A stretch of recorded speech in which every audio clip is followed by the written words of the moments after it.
The intricate web of offshore institutions and tax havens, particularly in Cyprus, which accounts for $98.3 billion in declared European assets, suggests that many assets may be hidden behind clever financial arrangements.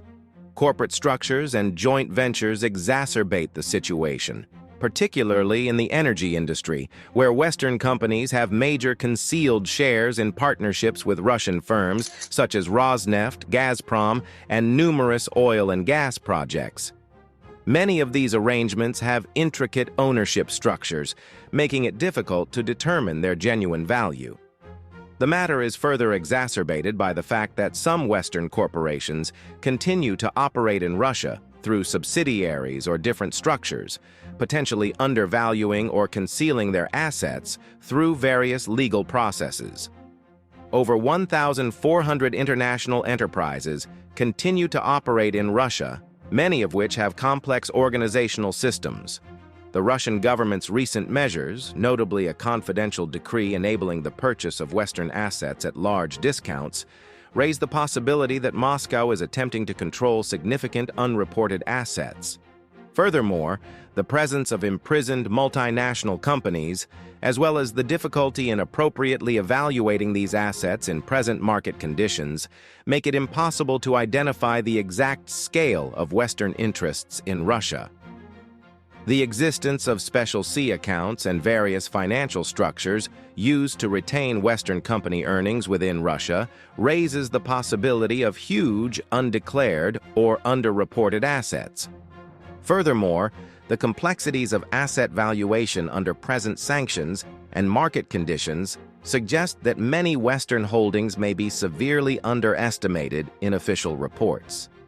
According to Russian official media, the greatest Western investments in Russia are Cyprus, $98 billion, the Netherlands, $50 billion, the United Kingdom, $19 billion, Germany, $17 billion, France, $16 billion, and Italy, $13 billion.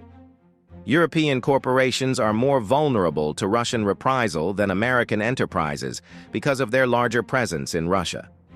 Many Western corporations that had planned to leave Russia after the 2022 invasion are now trapped, with mounting bureaucratic impediments and potential asset confiscation. Putin has issued a regulation that authorizes strong countermeasures. Authorization for Russian courts to seize compensation from United States assets in Russia. Capability to confiscate Western assets if Russian assets are seized abroad. Threat of vengeance for what Russia considers Western thievery. Recent events have had a substantial impact on the NSD's ability to manage Western assets.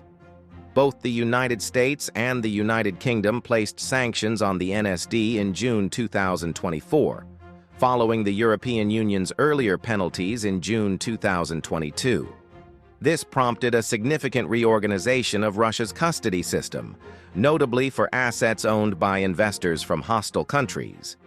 In October 2024, Russia made a big step by eliminating the NSD from the custody chain for Western-owned shares under Presidential Decree No. 840. This directive established a new parallel custody system in which shares of limited Type C accounts are transferred directly to local Russian registrars, circumventing the NSD. Several factors influence the actual worth of Western assets under Russian control.